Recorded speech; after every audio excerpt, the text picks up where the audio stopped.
Hi, how's it in the name of Christ? How you doing? It's your girl Cran Cake Garabo. I hope you're good. I hope you're peachy. I hope you're stellar. And I hope you're in a neat little bunch. If you're not, welcome to the party, as that's just not the story of our lives. Okie dokie. Let me just put some caveats out there. Kindly look out for my captions. They aren't always accurate. They sometimes use a small g for God, so they're not very reverential. They are sometimes misspelled. Sometimes it's the wrong word altogether. Allow me to just put it out there that that's not what I'm about. I think I'm generally well written and spoken, so I don't go out of my way to make those kinds of errors. I just don't have an incentive right now to edit my long form content, because for what, for who? It's a lot of work that gets invested in that, and I just am not getting viewed. I've got binary code for views, ones and zeros, so we're not gonna do it. However, God willing, in the future, should I be awarded such a future as that, I will invest in editing them or hire somebody to do them. For now, just take in your stride what it is that CapCut gives you. Okay. I keep them there because I think they're cute, plus they're engaging and they're largely accurate, so okay. And then thirdly, I have got the segment where y'all pinch my cheeks. I'm only human after all. I'm only human after all. I'm only human after all. I'm only human after all. Don't take a jab at me. Okay, so I just want to get this out the way so we can get into the message and move it, slice it and dice it out of the way real fast and furious. The intention is to blush my cheeks to show you that I'm a human being, that if you prick me, I bleed. I've got blood in my body. There's hemoglobin coursing through them. When I inhale and exhale, it makes my blood super red. So that means if you stab me, I die. So it would be really great if you didn't, but I don't know if my empathy segments work. I don't think they do, but it's okay. One day they will, because I'm gonna be coming from heaven. Ooh, booyah. Anyway, I believe the rapture is happening, but I have seasons of snapping out of that belief because it's just not happening fast enough, so we'll see what's going to happen this time around. Let's get straight into the gist of the message. Okay, so today's the 21st of May 2024. It is actually the 20th, really and truly, because I'm hopping over into the next day, so I'm chatting for the 20th, but it's already the 21st, seeing as it's the wee hours of the morning. Just in case you were wondering, Ibrahim Raisi has passed away, the Iranian president, otherwise known as the Butcher of Tehran, and that is significant in this global affair, which is why I believe we very potentially are going home. You know, because, I mean, the guy's dead. He was plotting and scheming against Israel. He was threatening quite a lot, flailing his fists and everything. So too is his foreign minister. Two very influential men, alongside some other people that passed away in that helicopter crash. So, I mean, guys, we could be going home, or that could just be like God showing that I'm God, I live, and touch not my anointed, do my prophets no harm, do not touch my people, like I've chosen the apple of my eye. It is what it is. And so that Ibrahim Raisi passing away feat could really go both ways, guys. It could mean that God is delivering the church and Israel, and that there's still time on the earth, but it could also mean that the Lord is ending this concern and he is just putting chess pieces together in an environment, in a sitting such that they would lead to the Gog and Magog war, because who knows? I mean, the Butcher of Tehran was quite intense, he was extreme, but it must be comprehended that Iran, it was the first time in pretty much I think modern history that they did what they did to Israel with those drone attacks at the instruction of Raisi. And then he passes away some days later. That thing that he did, I believe, cost him his life.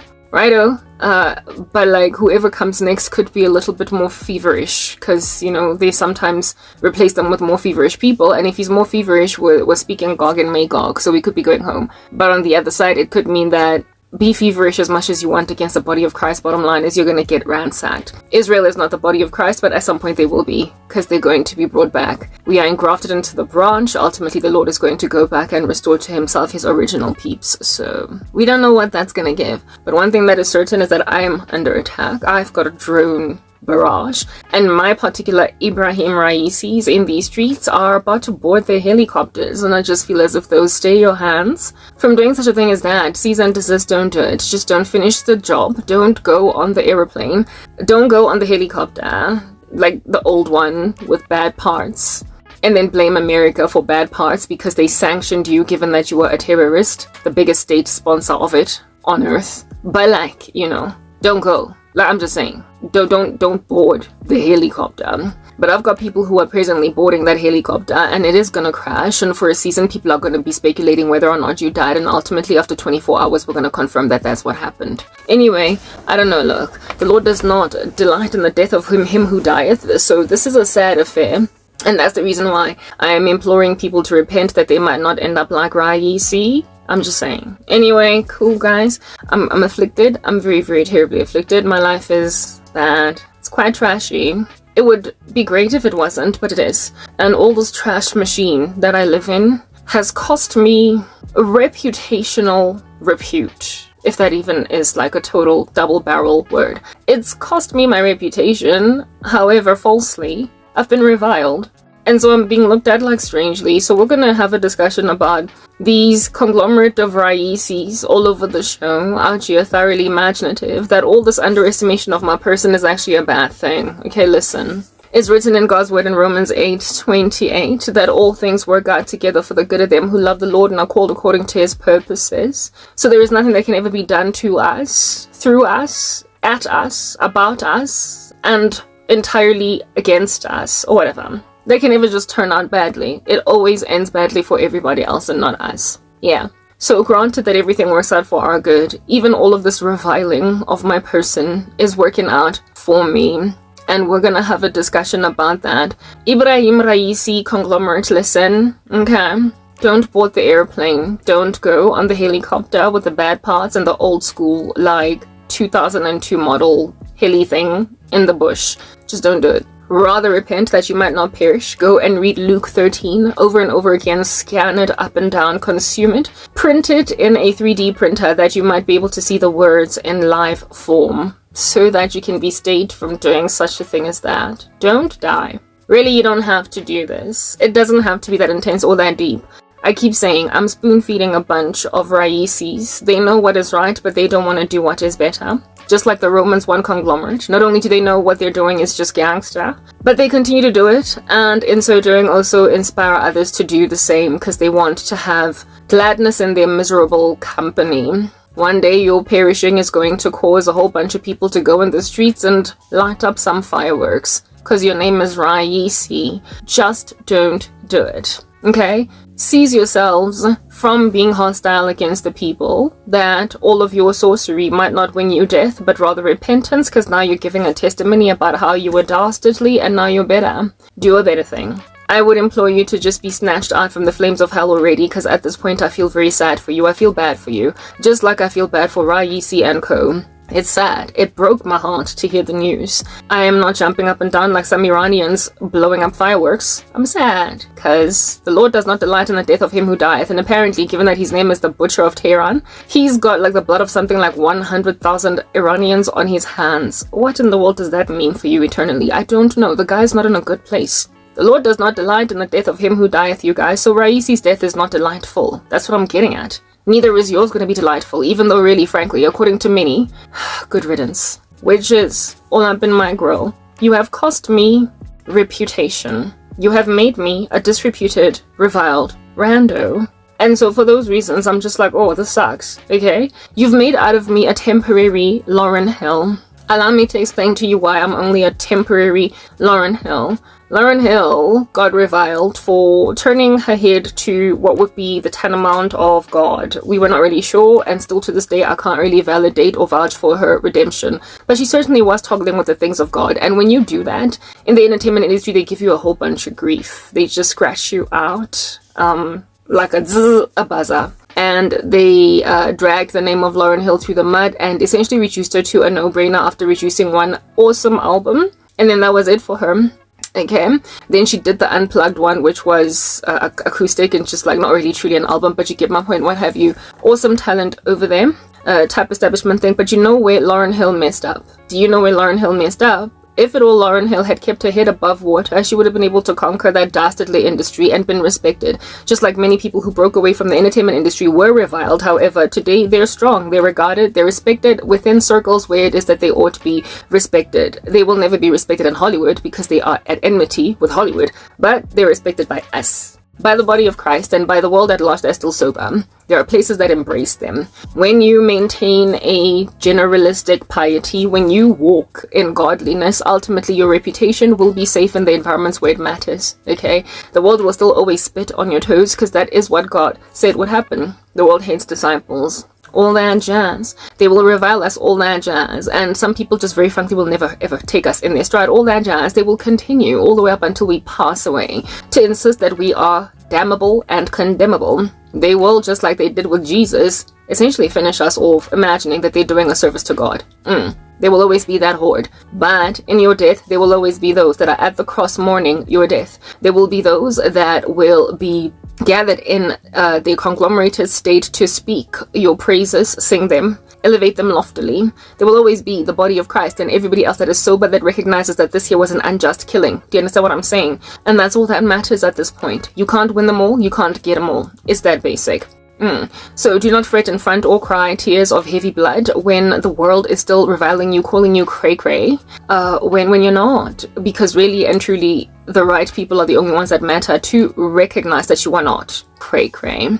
And I'm working tooth and nail to make that a whole thing. But Lauryn Hill lost to the body of Christ. Why? Because she was doing other strange things in the midst of walking away from Hollywood. She was dabbling, she was mixing her Christianity with Rastafarianism and all different kinds of stuff, and then she went on right ahead to marry a man that bore no fruit. A man that was evidenced later as time would progress as not the real deal. And he made her just look like some woman that's out here just popping babies but not truly loved the way that Christ loved the church. She was not covered by a man, you know, in that marriage circumstance that would essentially protect her reputation, protect her as a woman, that all the reviling world might be silenced, that they might be mum, that they might be made to just keep quiet, sit in a corner like a neat little child that's been rebuked by a teacher, and write, "I shall not do this ever again," 200 times on the blackboard.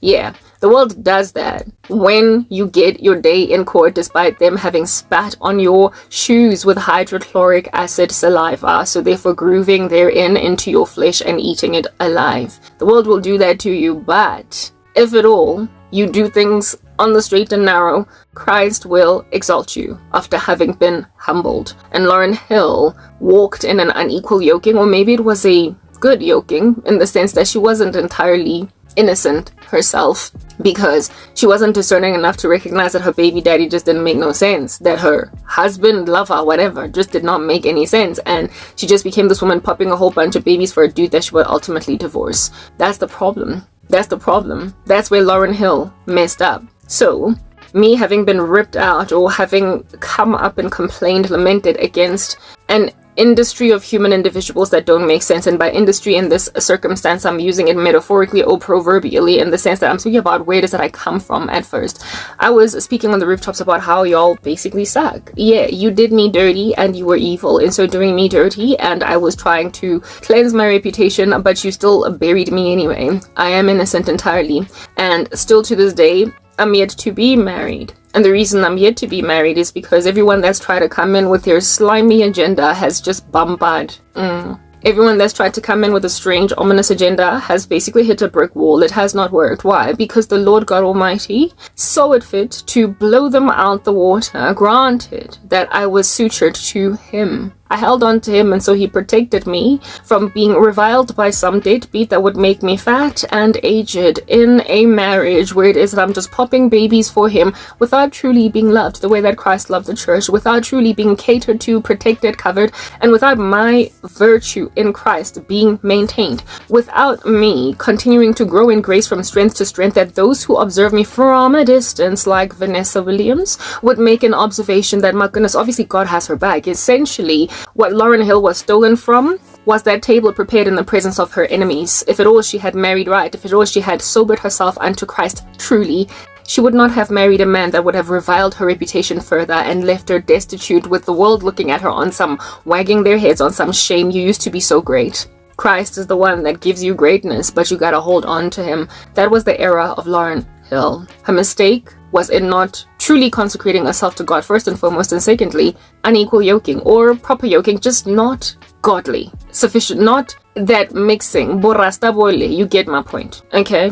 Now that we've put that out there, let me just like highlight that, granted that I'm not a Lauryn Hill, all things, including the reviling of my person by beastly humans on the left and on the right, is going to work out for my good. They are going to work out for my good. For those who are called according to the purpose of the King of the universe, they will work out for my good. They will. I will be exalted. I am still single. I am still looking seemly. I am still looking somewhat recoverable, salvageable. I am still looking like I have something to give. I'm still looking threatening, essentially, to anyone at all that is waiting with bated breath to watch me be finished off. Yeah. I still look like something that could essentially get what it's always wanted. Yeah. That's what I'm getting at this point. That's why Raisi, tantamount conglomerate human beings, I'm out here imploring you to please step away from the helicopter. It was manufactured in 2002. It's too old. Long ago, you've been sanctioned because you keep on producing nukes against Israel. And so now you can't build helicopters properly. So don't go on that airplane, helicopter, that thing in the sky. Just don't. Get a train. Take a train, a bicycle, a vehicle.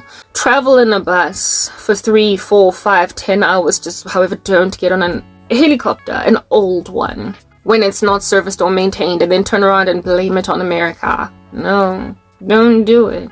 Just sit tight and wait for the bus. Take the long scenic route that you might live to tell the story, so that we are not going to be observing certain human beings on the left and on the right all over society celebrating your death, because after all, you were Dennis the Menace. You were a terrorist, you were disturbing, you were disgraceful, you were a genocidal miscreant, you were the butcher of Tehran. Do not be that thing. Do not die so dastardly. Listen, be like Saul on the road to Damascus, and just like do a better thing even though you were the chief of sinners. It's just better. It is in your best interest to do that. I am sick and tired of getting people to stay their hands from finishing themselves off, because at this point I feel like I'm spoon feeding. Don't finish yourselves off, Raisi, because in trying to finish me off, you're going to finish yourself off. This here is a video trying to demotivate you, Raisi, from getting on the helicopter. Nobody likes you as it stands. Frankly, you are a terror to your nation, but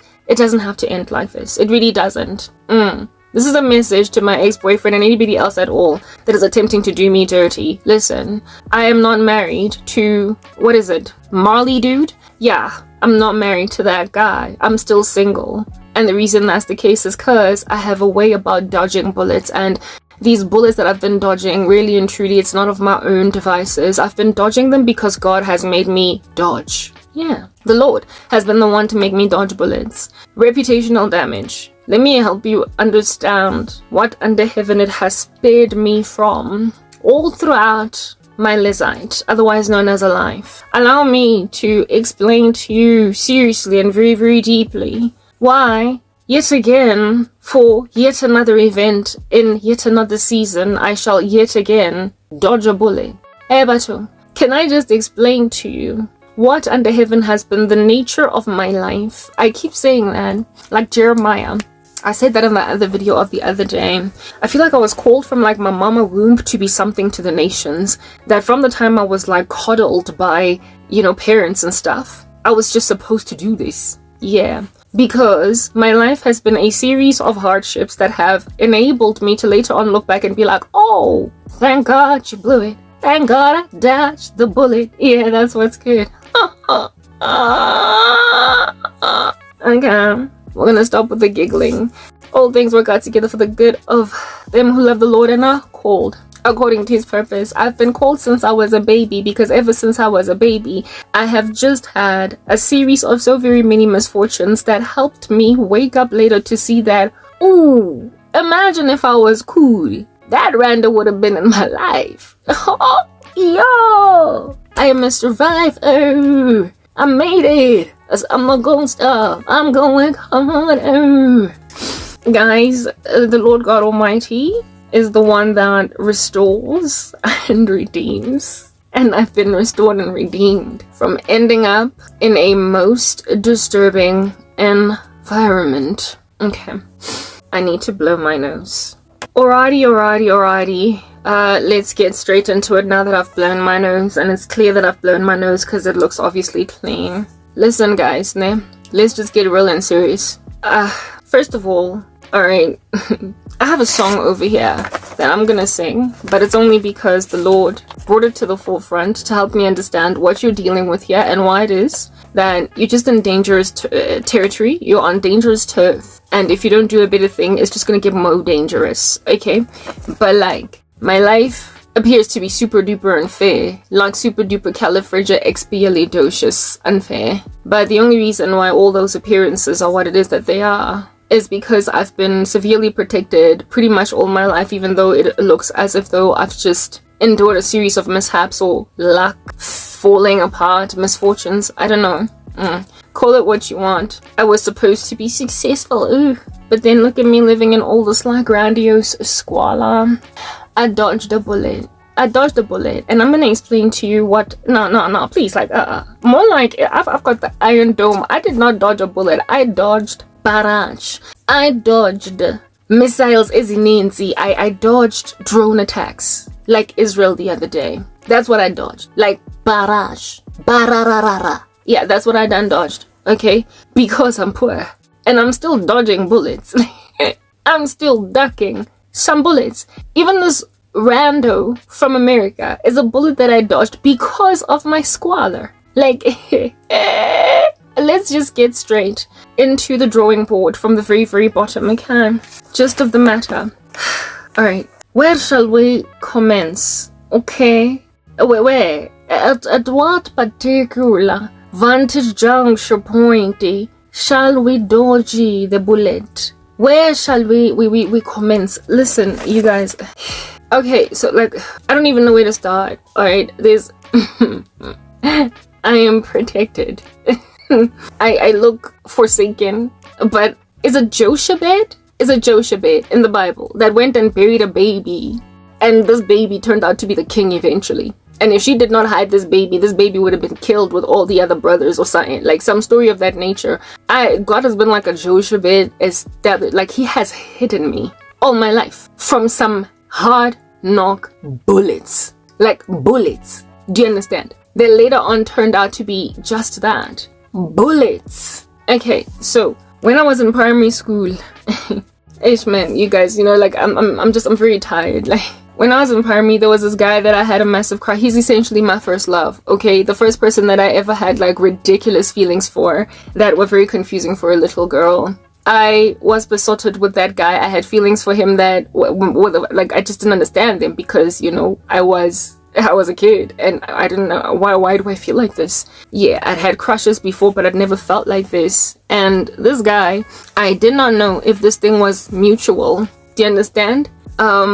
All I know is that he used to like tease me quite a lot when we were in school, in primary school here, so that would be the last grade of primary school, grade 7. Yeah, in grade 7 he was in my class. I developed a crush on him before then. Okay, so I was new in Winchester Ridge Primary in grade 5. That would be standard 3. Grade 5. Yeah, that's when I was new. In the middle of the year, I was new in that class. Alright? And this boy was in my class in grade 5. Alright? And when I was new, I was...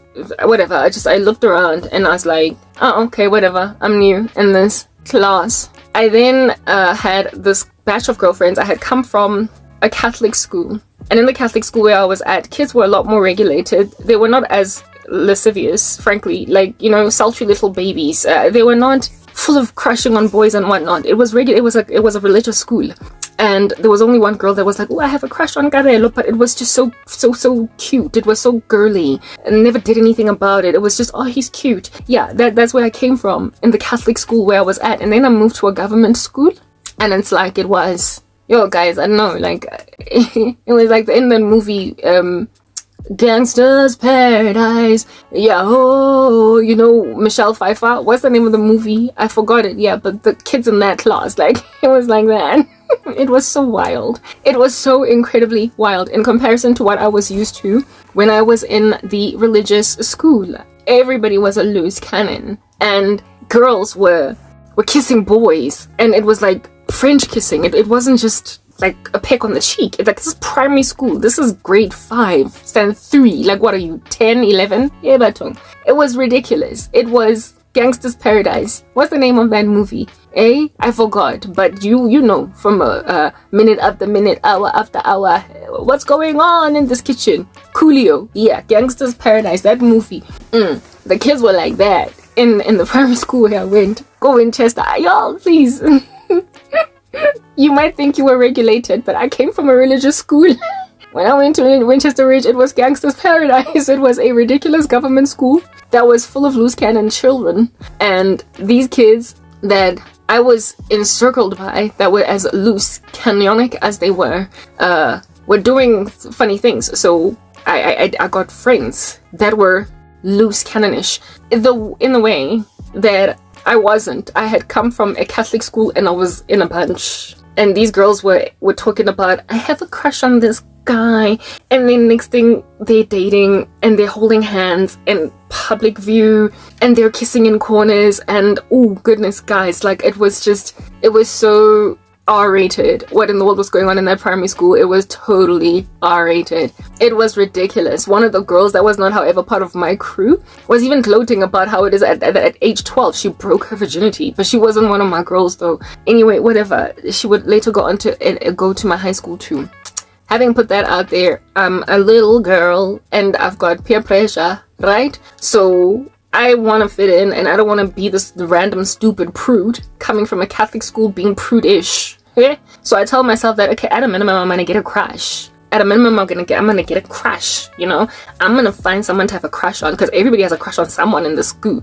And so I didn't really have a crush on this person, but I told myself that I'm gonna develop one. So there were these popular boys that we used to call nerds because we used to tease them, right? They were the popular crew of boys in, you know, that all the girls were just kind of looking at the time in my primary school, all the black girls. Anyway, whatever. And I decided that I was going to choose one of the boys from there. And seeing as my girls had chosen a couple of guys from that crew, I decided to choose one that was not chosen by any of the girls. Right? Some short little boy that was much too short for me because I'm a tall girl and I've been one for like all my life. Okay? Yeah, that's what's good. Even in primary school, like my growth spurt started pretty early. Yeah, that's what's good. Yeah, so I decided that I'm gonna have a crush on this boy whose name was like a fish. Alright? I didn't like him though. I didn't. I just made a decision that I'm gonna have a crush on someone because everybody has a crush on someone. So it's not like I really, really liked him or anything like that. So I determined that I was gonna like this guy. And this guy was not in my class. He was in another class and he was part of the crew of popular boys. So I chose him because he was there to be chosen. He was the only one left out of the radar of girls being on some, oh, I like this guy, oh. So I was like, I'm gonna go ooh over that guy. Alright? Meaning that I decided to comprehensively ignore this other buffoon that was in my class. There was a buffoon in my class, right? That was just all over the show. And when I was new in the school, he was just like a little nerd.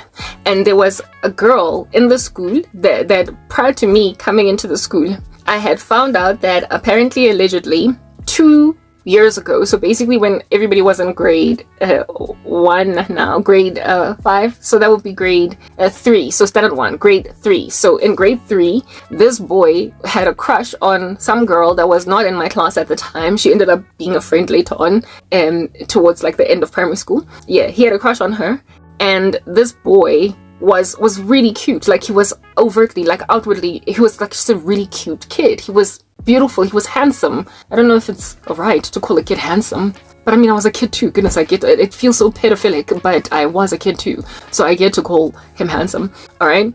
So here it is that there's this handsome little boy, all up in my class. I noticed that he was handsome the moment I was new. I did. I noticed it. He was cute, and he was nice. He wasn't mean or anything of that nature when I was new. And Napapa, he was all over the show. He was forward. Okay. Kind of like Papi, man. What in the world is to Papa in English? Like, he was forward. He was all over the show, like a hothead type thing. This little Papi, what I spotted him as cute, but because of the story that was told about him in grade 3, that would be standard 1. Yeah, it became, I said I wrote him off because remember, peer pressure, the only thing that made me want to crush on anybody was peer pressure. Okay, so I didn't even have a crush on the other guy whose name was like a fish. I didn't even like him. I just told myself that I like him because I gotta have someone to like. Goodness, everybody has somebody they like. So I chose him because the cute dude that when I was new, I thought he was cute. I thought he was good looking, right? Then I got told a story by one of my friends that sometime in grade 3, all right, I'm sorry, I'm busy uploading shorts here in the back end. If I'm looking back there, don't mind my distractedness, all right. Some time ago in grade 3, this other girl was pretty. She was like this yellow bone that was just gorgeous. Okay, he had a crush on her. He liked her. Okay, and he tried to pretty much holler at her in grade 3, like on some, will you be my Valentine or whatever. And this girl that he had a crush on, all right, that he tried to pursue in that little primary school age, all right, when she was busy, when he was something happened, like he was busy playing around, you know, like when a boy has a crush on a girl, how sometimes he just plays with her, hey you this, hey you that. He was doing that. And this girl got so irritated and he was pursuing her, and she was like, no, please, no, ew, no. She was like, no, right? And then one day he was busy playing around with her on all over her grill, like a little teensy, like a fly. He was irritating her, and then she pushed him. She pushed him on some, leave me alone, right? And then he fell into a desk, like, yeah, even the desk like broke and everything. Like he fell on a desk and into it. I don't think it broke because he had all that much force and impetus, and then she was super violent like Inga, but I think it was already like on his way out that desk, but he pretty much like got slam dunked into a desk. and it was in front of everybody, and you know how in primary school it's just so embarrassing for stuff like that to happen, so it essentially just kind of decimated his reputation. That year he was laughed at. Everybody was looking at him on some,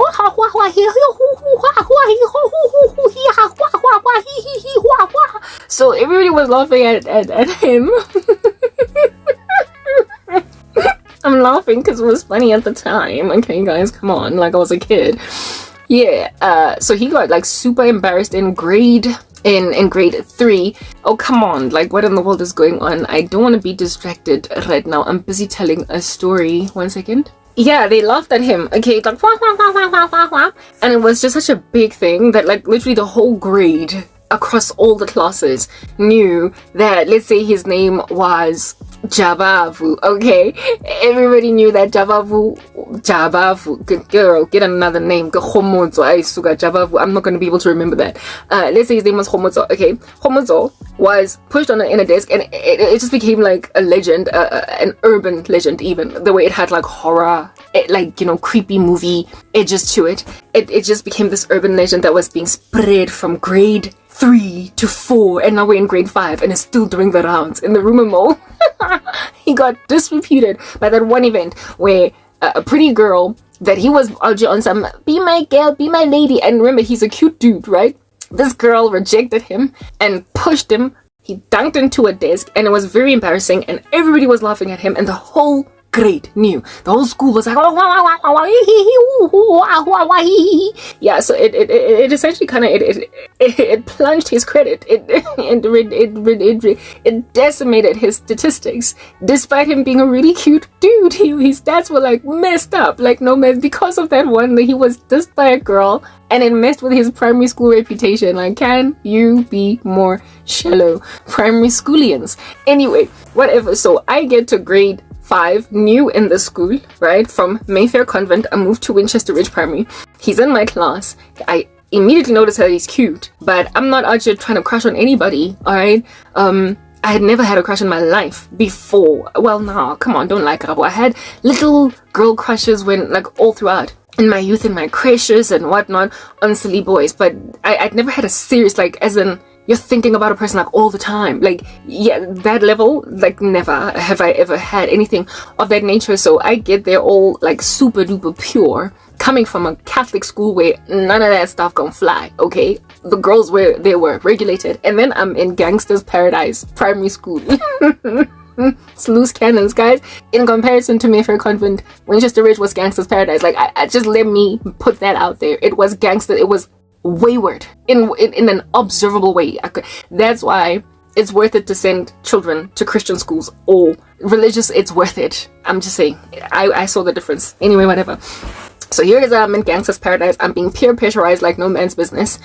So I earmark a crush, and the only reason I chose some other dude to crush on that I didn't even like was because this Okie, I thought he was cute as soon as I started in the class, alright? But then my girl told me, yeah, in grade 3, this is what happened. And then I was like, yo, no, I'm not about to, like, I didn't even have hair, but like, if I had hair, I'd be like, ah, my heart, please me, I'm not about to go and like a dude that don't nobody think is worth liking. Yeah, I want a guy that is popular. I want a guy that is well respected, well regarded, okay, by everybody. So I immediately just got over him. Like, I thought he was cute. I let it go because my girl was like, hey, Lorna, this happened to him in grade 3. Forgot about him. He was in the class the whole year. I started in the middle of the year. So the year ended, and then in grade... Yeah, okay, but however, listen, as the time progressed, alright, as that particular year progressed, there was a time when I was sent out of the class. Get out, Karabo, you are naughty. So I'm sitting outside, Ajay being punished, and in my being punished nature, I then sit down outside just waiting for the class to end because, like, I'm being punished and stuff. And then I look to the right and I noticed that, oh, there's a dude, like, in the class next door that's also being punished. And he's, like, staring at me. And initially I was... what are you just doing my own thing, like, right? And then next thing, this dude is like staring, and I'm like, yo, I noticed that he was staring at me like the way that you would stare at a girl that you like. And I came to discover that he was, what do you call this, one of the guys in the crew of popular boys, right? They were the only ones that were an option.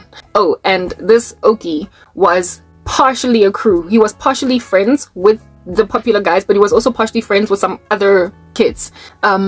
He was like between two crews, so he was not officially part of the popular boy crew. And this is another thing that made me be like, hey, I want to crush on somebody who is part of the popular boy crew. We used to call them nerds, okay, because that's just how primary school kids are. All right, anyway, whatever, cool beans and bananas. So this dude is staring at me and he's one of the nerds, right?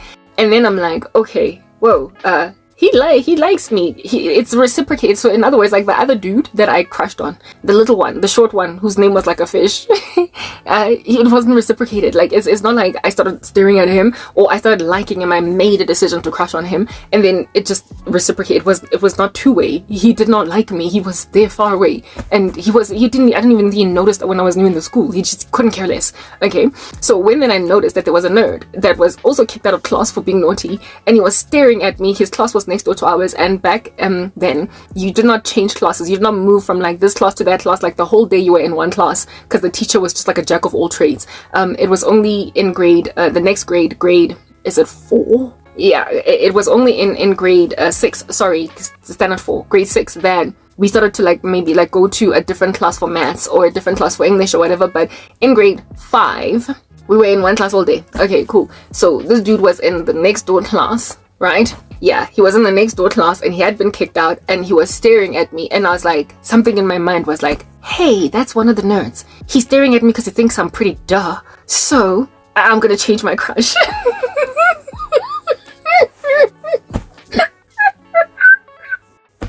I decided I'm gonna change my crush. Okay, because I wanted a crush that with whom I reciprocated feelings, for crying out loud. Like, I didn't even have feelings for the other guy, right? But that dude who was staring at me, I decided that I'm gonna crush on him, and it actually caught, right? It caught on me. I actually ended up liking him. I did have a crush on him. Like, I actually liked him, you know. So I was out here low-key, deep down in my heart, kind of spazzing over this dude in the other class, all right? And I would always just catch him just looking at me, staring at me, looking at me and whatnot. And I was like, oh, we are reciprocating crushes.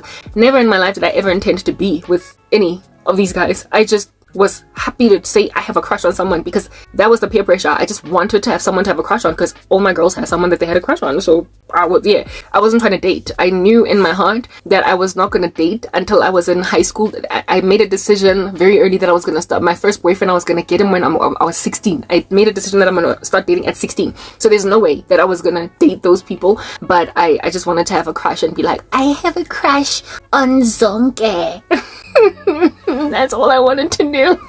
so we can all gossip about Zonke. Okay, so I leave Khomotso in grade 3. Not grade 3, standard. It was when we were transitioning over to the grading system. Back then it was like standard 1, standard 2, standard 3. So standard 1, standard 3, sorry, that was standard 3, that would be grade 5. So in grade 5, I started out crushing very briefly for like maybe a month on some dude that I let go because some other dude, I noticed that this could be a two-way. It's reciprocated, so the two of us could low-key, yeah, type thing. And the whole time, this dude is just whatever, you know, like don't nobody care. The year ends and we then get reshuffled, and this Oki, the cute dude that got pushed into a desk by the cute girl, goes to another class. He goes to he goes to another class. And then I get put in another class too from him.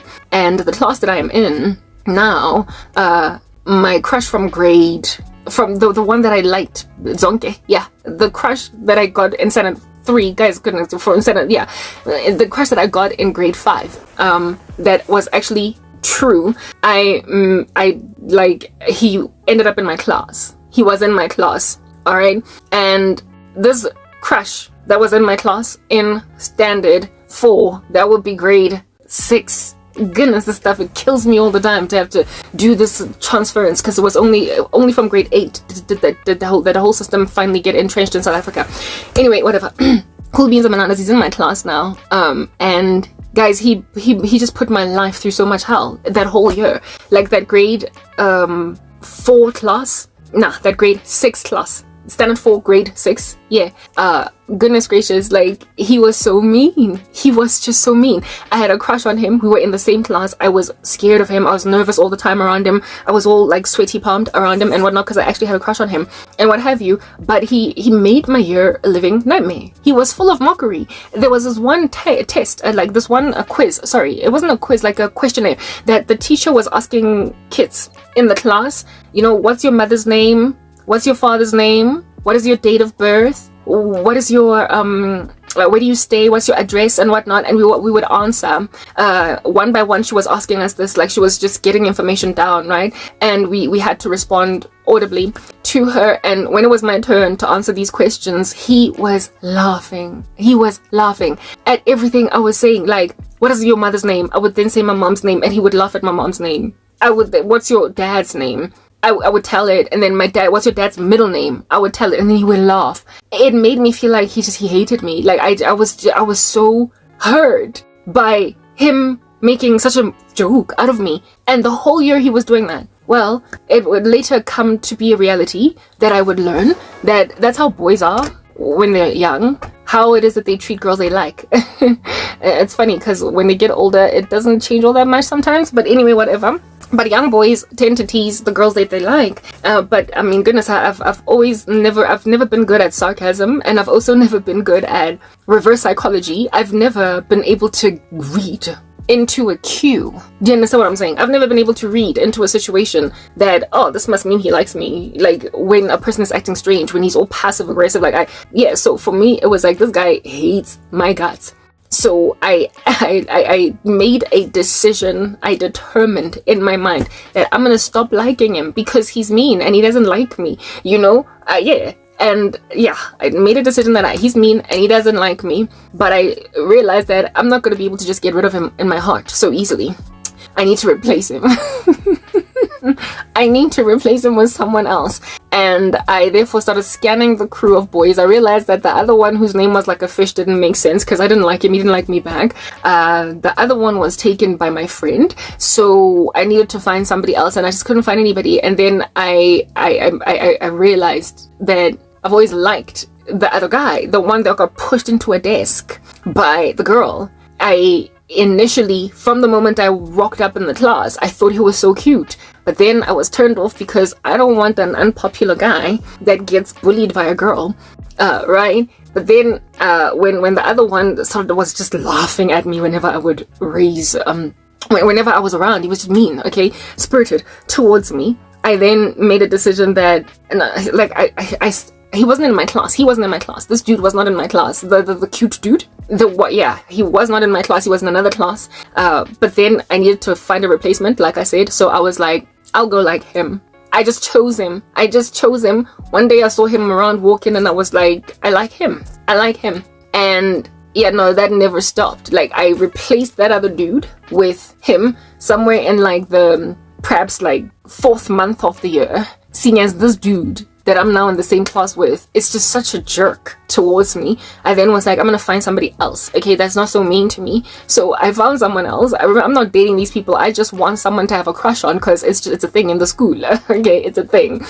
So I decided that I'm gonna like, what name did I give him? Homotso, right? I make a decision that I'm gonna like Homotso, and it is what it is. Like, Homotso then becomes my crush. And like, guys, the feelings that I got for that guy, yes, like it was just ridiculous. Like, it was nothing I had ever in my life experienced before. I was thoroughly like, that's why I like he was okay. So I've got 2 first loves, the one that I was with and the one that I wasn't with. So the only reason why I call my first love is because I was with him.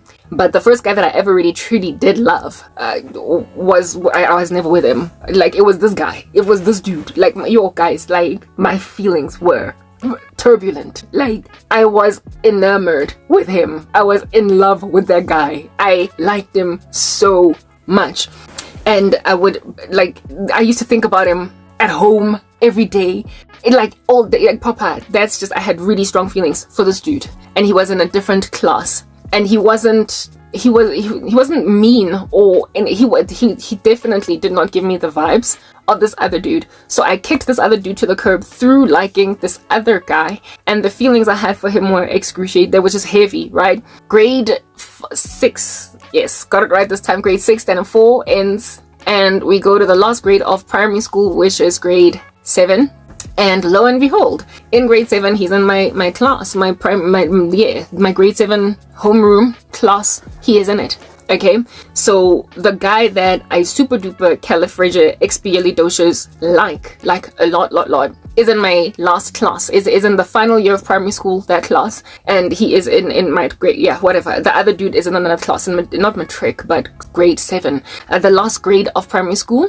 The other one that was mocking me, teasing me, jeering and all that jazz, he goes to another class, and then I get put in this class with this dude. And that crush lingered pretty much the whole year. I liked him the whole year. I can't really say that he was mean. He wasn't mean. He was attention seeking, like very, very attention seeking where I'm concerned. He used to always just be like, so why are you doing things like this? And sometimes the things that he would ask me were like kind of insulting. Like, I remember one time we did this photo, taking photos for the year, for the class, the yearbook, whatever type thing. My photos come back, everybody's photos come back, and then he's like, can I see your photo? And I'm like, yeah, sure. I give him my photo, and he's like, why is it that in this photo you're so pretty? He's like, why is it that in this photo you're so pretty, but you're not so pretty in person?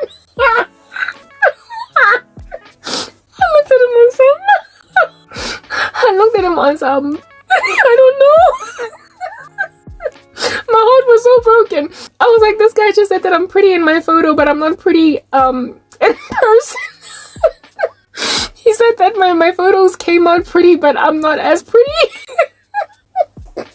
And my heart was broken, but I didn't respond mean. I was like, I don't know.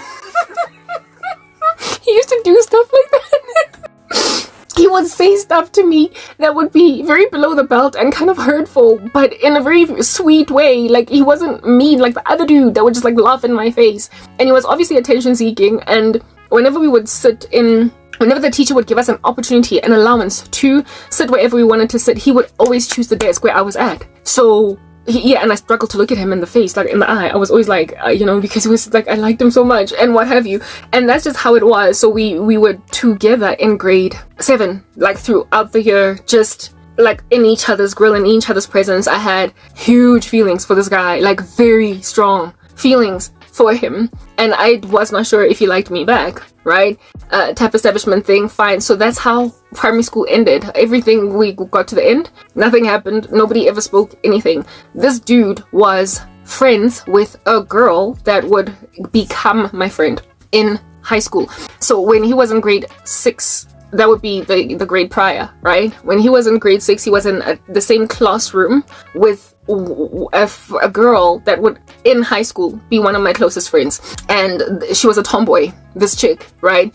And so she used to get along with the boys. She had a good relationship with guys that all the girls were like, oh, they nerds. Like when the girls were like, ah, this chick was like, hey, what's up, yo, what's good? Yeah, she was like that. She was good with the boys, and she was good with him, right?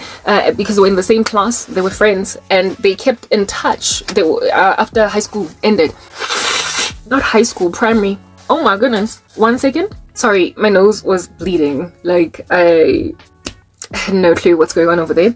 But like, yeah, I had to deal with the situation. Anyway, whatever. Yeah, this chick was girls. She was good people with this dude on some friendly level. Like this chick throughout high school, we were even confused as friends if she was straight, you know, whether or not she was in the closet and like low-key gay. Yeah, she just had a whole boyish thing about her. Yeah, but later on, I don't know, still to this day, like, I don't know, like, still to this day, I don't know if that chick is batting for the other team or what, whether she's come out of the closet or whether she's into dudes, but she used to claim she was into dudes, you know, type thing, but she certainly did have a way with guys. She always had a rapport with guys in a way that the rest of us girls didn't, because, you know, we were like spazzing over them or whatever, while she was like, yo, what's up, dude, with them. Anyway, whatever. So yeah, let's just bank that. End of primary school, go our separate ways. All right, go our separate ways. He goes to another high school and I go to Sir John Adamson High School. All right, I don't even know what high school he went to, but my girl in grade 8, we were put in the same class. She went, this chick that, she wasn't in my, this chick had actually never ever been in any of my classes, not in grade 8, not 8, man, and not in standard 3, 4, or 5, so that would be grade 5, 6, or 7. She was never in my classes. I just always saw her around the primary school, but we were never friends in primary school. But in grade 8, she was in my class. She was allocated to my class, and I recognized her from primary school, so we became friends, right? And in grade 8, somewhere along the way in grade 8, this chick comes to me and she's like, who's this homo? I said, he's what? What name did I give him? Homozo, right? I was like, Homozo. This chick is like, Homozo likes you so much. Like, he's got such big feelings for you. And I was like, oh, what? I was like, what? Like, I did not confess to my friend that I had feelings for Homozo. But essentially, this is what happens, right? Happened. Homozo and my friend stay in touch. Okay? Because she was always good peoples with the boys. They called each other every so often on the landline, because back then everybody had a landline, no cell phones. And then the Homozo was like, so who you know, from primary school is in your high school? Like, who among the people that we went to primary school with is in your high school? And then my girl is like, this girl and this girl and this guy and this guy and this guy and Karabo and this girl and this guy and this guy, and he's like, what? Karabo's in your high school? And my friend is like, yeah, she's actually one of my girls, like, she's in my class type thing. And then he's like, yo, I've always liked her. Like, I've always liked... So basically, this dude only developed bravado when he was in grade 8. Now that everybody's been separated and gone their own separate ways, he now is, like, brave enough to basically ask, or, you know, the questions that he needs to ask. He did not say anything. So he tells my girl that I've always liked her. Like, I always thought she was so pretty. I'm like, yo, you said that I was pretty in a photo only, dude. Ushilowena. I remember. 1 second. I was looking for a nail file. This here was snagging on my hair. Anyway, whatever. Yeah, okay. So this dude is like, I've always thought Karabo was so pretty. Like, whoa, she's in your class. Give me her number. What's going on? What a fish paste. And then my girl comes back to school and she's like, Karabo, do you know that Homozo, right? That's the name that I used. Do you know that Homozo likes you? I was like, I didn't know. Yeah, I did not tell my friend that it was mutual, because I did not want her to know. I didn't want everybody to know. I was like, and besides, one of my friends also had a crush on him in primary, and she was teased for liking him. Okay, so one of my she would eventually become my best friend later on in life. Okay, this chick in primary school in Manchester liked Homozo, and I liked Homozo, but I did not confess that I liked Homozo. I did not tell anybody. All right, my friend decides that she's gonna tell the world that she likes Homozo, and Homozo disses her, like he teased her. He was like, no way, I don't like her, I would never. And so when that happened, I was like, yo, I mean, I'm not about to be like my girl. Like, let her go and spaz over a dude that's out here gonna be teasing her in front of everybody and her be embarrassed for liking a guy. So given that one of my girls liked him in primary school and was rejected by him, when then my girl comes and tells me that Homozo likes me, this chick, I remembered that she liked Homozo, right? And because of the fact that she was my girl, I was like, oh, I didn't know. And it was awkward because she told me that Homozo liked me in front of us all. It was like the crew of girls. We were hanging out. And so she was just standing there during break on some, looking down while my girl's telling me that the guy that she liked that rejected her actually likes me and has liked me this whole time. Anyway, whatever. So I did not confess to it. I did not tell my friend that it's mutual. But yo, guys, when I went home, oh, I was so happy. In grade 8, I was so happy. I don't even know why I was happy, because it's not like it was confirmation that we were going to be together. I was just glad that it was reciprocated, because remember, I'd never felt like that before about anybody. And the strange thing is that I continued to think about him even after primary school ended, right? Yeah, I'd never felt that way before. I'd never had such strong feelings for a guy before. And here it is that my friend is telling me that it's mutual. And she kept raising it a couple of, like over the weeks, and I would be like, okay, he likes me, and I would act like it's nothing much. Why? Because there was nothing that I was going to do about it. Remember, I had made a decision that I was not going to date until I was 16. This is grade 8, we're 14.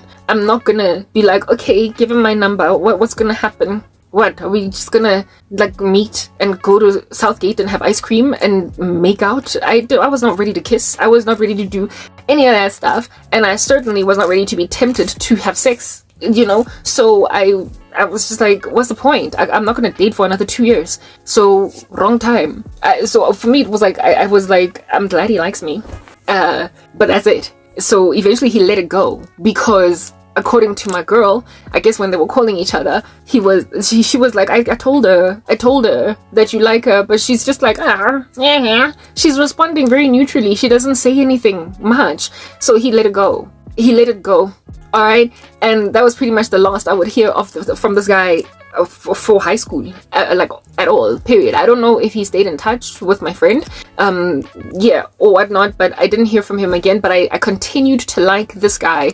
I still had very strong feelings for him, all of grade 8, all of grade 9. And the only thing that would make me stop thinking about him would be getting my first boyfriend. Like the dude that was my first love that I was actually with replaced him. He moved him out my heart. I actually fell for somebody else, right? And and I was actually with him. Like, yeah, the guy that would eventually go on right ahead to be my first and what have you. Pretty much everything. Yeah, that Okie took him out the waters, right?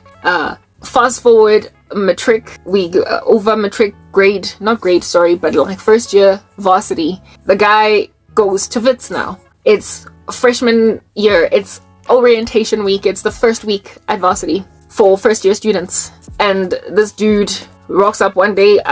We're like by the Matrix, like somewhere between Great Hall and the Matrix, and I'm with my girl who went to primary. Remember the girl that had a crush on him in primary? Yeah, she was now with me in varsity, type establishment thing, and we're chilling there and just talking with a bunch of other girls, and then this like tall, handsome dude rocks up, and he's staring at me and he's smiling, and I smile back, because who does not smile back at a cute dude? Like who who does not smile back at a cute dude? So I smile back on some, here's this cute dude approaching and he's smiling at me, but he's smiling in a way almost as though he's like about to have a conversation on some, hi guys, like he's always been like that though, like very fresh, very sweet, very kind, anyway, whatever. And he's like all smiles, and I don't recognize him like at all.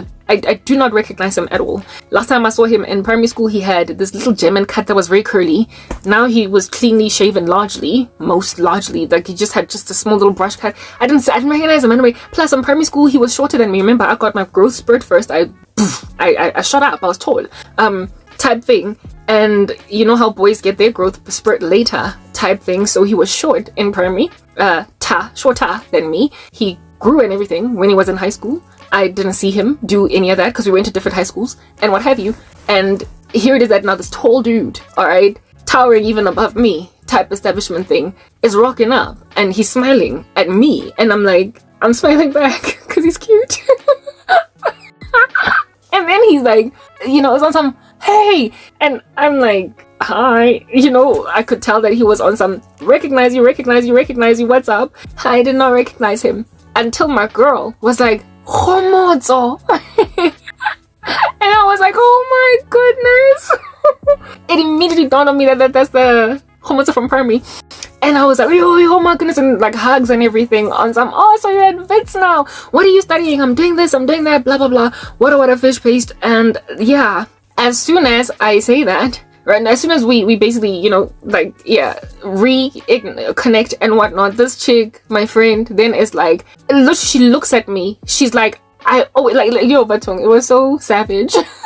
My friend is like, I've always liked him. I was like Papa, I'm out here looking at this dude on some, it's a reconciliation. I remember that in grade 8, I was so happy that he liked me. Here it is that he's looking at me. He is excited to see me. He hugs me first. He is like, out here on some, how are you? And then my friend is like, I've always liked him. Like proper, like in front of me. And I was like, well, this guy's still here. But he didn't hear her. It's like she said it underneath her breath. So basically to tell me, get off my man. I was like, whoa. Okay, I've just been told to get off her man. This is my best friend. I am not gonna mess with anything. She tells me to get off her man, and it put water on me. I was single, like first year varsity. I was not with anybody. Yeah, so this chick just flat out told me, don't touch that.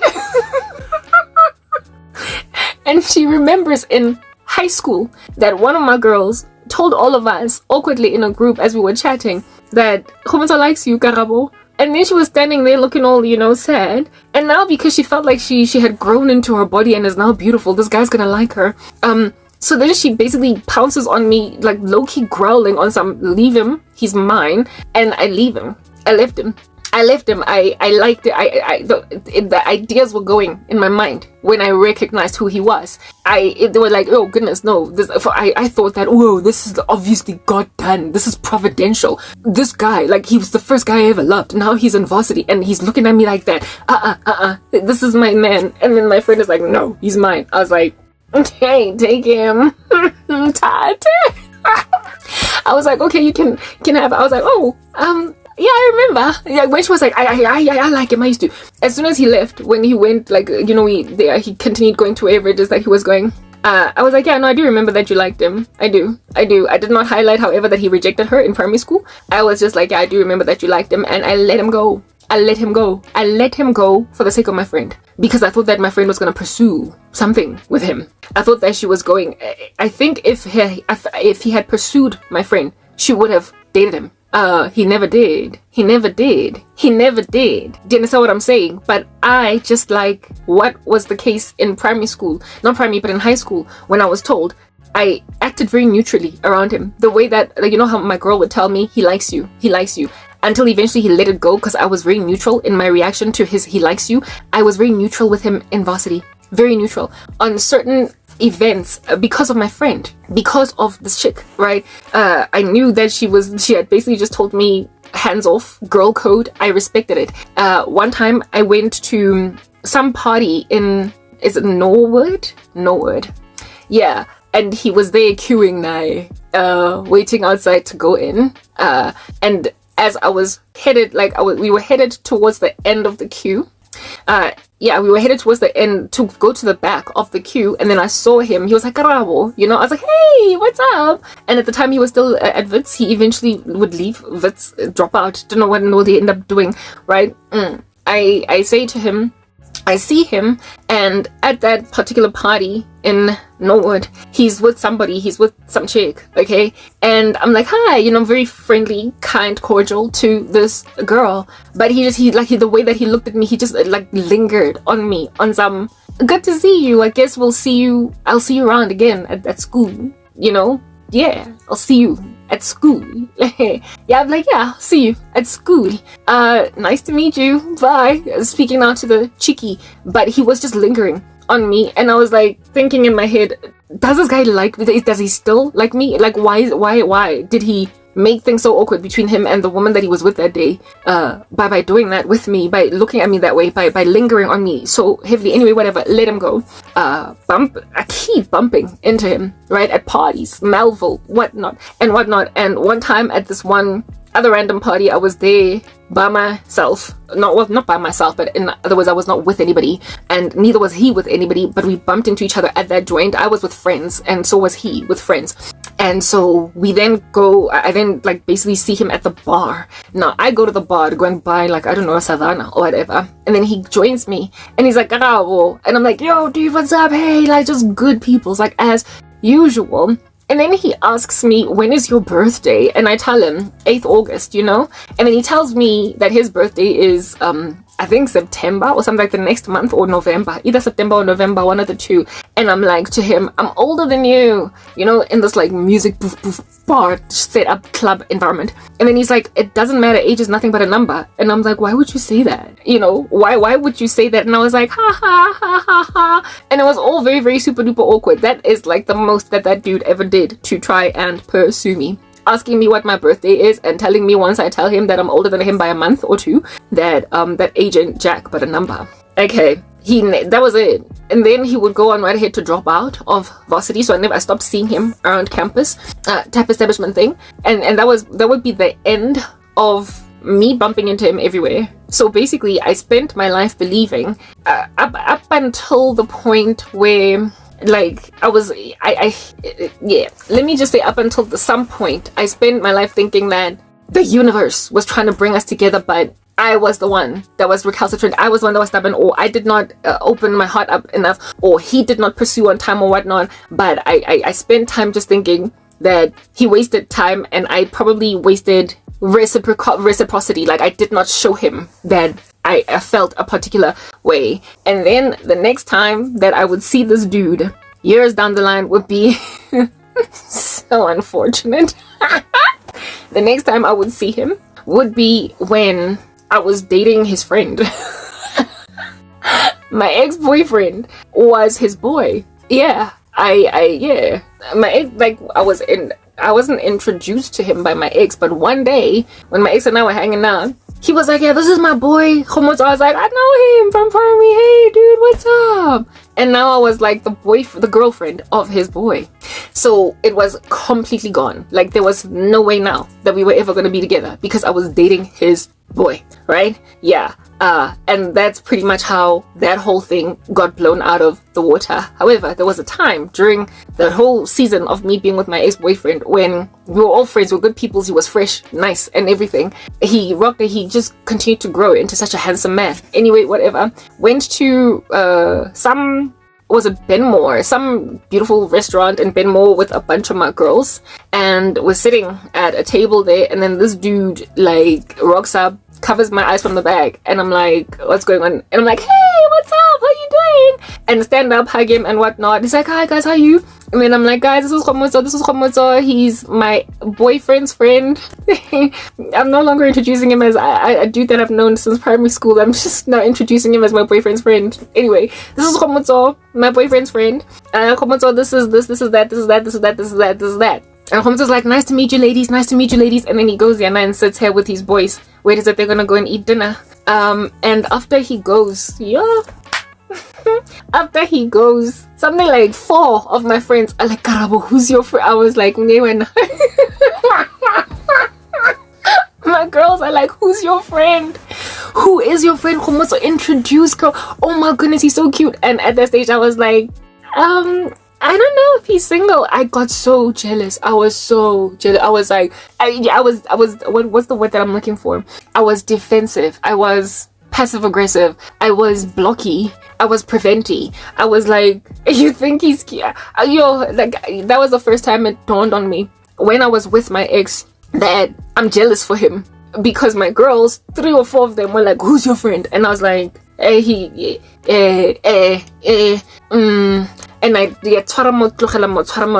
type setup thing. I realized that I didn't want any of my friends to be with him, right? That night I went home on some, why did I feel that way about Khomotso? Why was I so jealous when my girls were like, who's your friend? I realized that I had neutralized in my heart and in my mind, first and foremost, that I'd always liked him, and secondly, that he was great, or whatever it is that I wanted to call him, okay? Because I had leveled him, I had brought him low in my heart because I was with somebody else. And yeah, anyway, whatever. He never ended up with any of my girls or whatever. But fast forward many years down the line, what is not many years, just a couple of months down the line, he becomes my friend on Facebook. So because he's such good peoples out there in the wilderness, I expect that he would be good peoples on Facebook too, you know? But like, he was weird, he was strange on Facebook, and I kept also stalking his profile because I'd liked this guy literally since primary school, and I didn't even confess to my ex, by the way. I didn't let him know. That would have been a hint on its own that there's something I'm harboring, because if at all it was gone and this thing was neutral and it was water under the bridge, it was a rug basically that had been swept clean. I should have told my boyfriend that, do you know, I used to have such a big crush on this boy when I was in primary. I didn't tell my ex. It's almost as if though it was a secret. It's like it would be like, I felt it's almost like I was hiding an affair. I didn't tell him. I was with that guy for years, and I did not tell him that I once had a big crush in primary on your friend. Yeah, I just told him that we went to primary school together, but I didn't tell him that I had like a big crush. That is something that I think that's material information in a relationship, if at all it was over. So it clearly wasn't in my own heart, okay? But anyway, whatever, that progresses. I get off Facebook and everything because then the relationship with my ex ends, and I just make a decision to fly like a bird, do different things, water, fish paste, etc. I would then get born again, alright? Get saved in the Lord, and this random buffoon would then be revealed as one of the culprits that harassed the living daylights out of me with sorcery. He was odd towards me on Facebook because he was made to watch my life from that vantage point. Same way that I was looking at him on Facebook, he was looking at me on Facebook, and he got embittered. I like to say, as I'm Washela, okay, fine, so I was cool all up in your grill, but like, it's the job of the guy to try anyway, even if a girl's out here acting cool. He didn't try. If he had just said the right words, I don't know what would have happened. I probably would have been with him, I don't know. But like, he thoroughly is the first guy that I ever had any true big chunky feelings for. And it, however, didn't happen. It just didn't happen. Like, it could have, but it didn't. It could have happened, but it just never happened. And this Okie got embittered when he was watching me be with my ex. The very same sentiment that I had when my girls were like, who's your boy? Who's your friend? And I was like, hi. Well, he had the same feeling too, but while I never got to see him be with any of my girls, he got to see me be with one of his boys. And so it ate him like a worm, like a maggot, and he decided that he's going to harass me with witchcraft. I didn't find this out until I would get born again. I didn't find this out until I would get saved, alright? And when I got saved, the kind of sorcery that this guy did on me was so below the belt, and it was so heinous, that I started out this message by saying, I dodged a bullet and I got stories. I dodged a bullet. And I'm gonna explain to you in the next part, because I've already been speaking for an hour 18 minutes, why I say I dodged a bullet with him. That man did not react to me that way due to the fact that he was embittered by unreciprocated love. It was always going to be what he was into. The reputational damage or the mistreatment of my person by people around that blocked me from being with this guy, it was a protection. I have had so many dreams from God showing me what would have ended up us with this guy and what my life would have been like. And I'm going to spend the next part explaining that to you, that you might understand that men that are currently looking at me she's beautiful, she's wonderful and everything, but she's just too poor. She's just going through too much. What am I going to do with that? I'm dodging a bullet. You are supposed to look at me like that because you were not supposed to be in my life because of what you would eventually be if you became my husband. I had a dream about some anomalous weirdo out here toggling his options in pursuing me. However, telling himself, let's go to the next part and discuss what in the world that phenomenon is, that you might gauge how protected I am precisely because of mindsets of that nature. Next part.